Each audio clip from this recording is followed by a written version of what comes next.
بسم اللہ الرحمن الرحیم۔ السلام علیکم ناظرین، آپ دیکھ رہے ہیں اردو ٹاکر۔ مجھے کہا جاتا ہے محسن فراز احمد۔ اردو نظم کے پہلے لیکچر کے ساتھ میں آپ کی خدمت میں حاضر ہوں۔ سب سے پہلے ہمارے مضمون کا نام ہے اردو نظم۔ بہت سارے لوگ اسے اردو نظم پڑھتے ہیں جو کہ غلط ہے۔ یہ ہے اردو نظم، نون پہ زبر ہے اور زوئیں اور میم کو ساتھ ملا کے پڑھنا ہے، اردو نظم۔ اس کے بعد سب سے پہلے ہمارے پاس ہے حمد۔ اسے بھی بہت سارے لوگ حمد پڑھتے ہیں جو کہ غلط ہے۔ اسے ہم پڑھیں گے ہاتھ پہ زبر اور میم دال ساتھ ملا کے حمد۔ حمد ایسی نظم جس میں اللہ رب العزت کی تعریف بیان کی جائے حمد کہلاتی ہے۔ وہ نظم جس میں اللہ تعالیٰ کی تعریف کی جائے حمد کہلاتی ہے۔ اس کے بعد ہمارے پاس ہے نعت۔ ایسی نظم جس میں نبی کریم صلی اللہ علیہ وآلہ وسلم کی تعریف بیان کی جائے نعت کہلاتی ہے۔ ایسی نظم جس میں نبی کریم صلی اللہ علیہ وآلہ وسلم کی تعریف بیان کی جائے نعت کہلاتی ہے۔ اس کے بعد ہمارے پاس ہے قصیدہ۔ لفظ قصیدہ قصد سے نکلا ہے جس کے معنی ہے ارادہ کرنا۔ لفظ قصیدہ عربی لفظ قصد سے نکلا ہے جس کے معنی ہے ارادہ کرنا۔ قصیدہ اس نظم کو کہتے ہیں جس میں کسی کی مدح یعنی تعریف کی جائے یا کسی کی ہجو یعنی برائی بیان کی جائے۔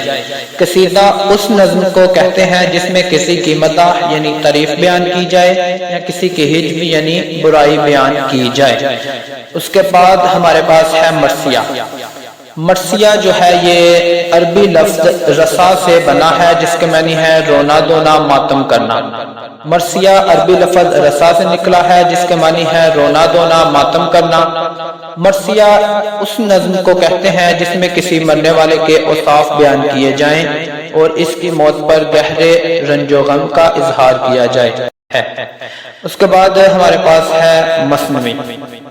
مثنوی کا لفظ مثنا سے نکلا ہے جس کے معنی ہے دو دو یا دو دو کیا گیا۔ مثنوی کا لفظ مثنا سے نکلا ہے جس کے معنی ہے دو دو یا پھر دو دو کیا گیا۔ شعری اصطلاح میں مثنوی اس کلام کو کہتے ہیں جس کے ہر شعر کے دونوں مصرے ہم قافیہ ہوتے ہیں اور ہر شعر کا قافیہ بقیہ اشعار کے قافیے سے مختلف ہوتا ہے۔ شعری اصطلاح میں مثنوی اس کلام کو کہتے ہیں جس کے ہر شعر کے دونوں مصرے ہم قافیہ ہوتے ہیں اور ہر شعر کا قافیہ بقیہ اشعار کے قافیے سے مختلف ہوتا ہے، البتہ مثنوی کے تمام اشعار ایک ہی بحر میں ہوتے ہیں۔ اس کے بعد ہمارے پاس ہے ربائی۔ ربائی ایسی شاعری کو کہتے ہیں جو کہ 4 مصروں میں ہوتی ہے اور 4 مصروں میں ایک مضمون بیان کیا جاتا ہے۔ ایسے 4 مصرے جس میں ایک مضمون بیان کر دیا جائے ربائی کہلاتا ہے۔ اس کے بعد ہمارے پاس ہے شہر اشوک۔ اشوک کا معنی ہے تباہی، بگاڑ یا بربادی۔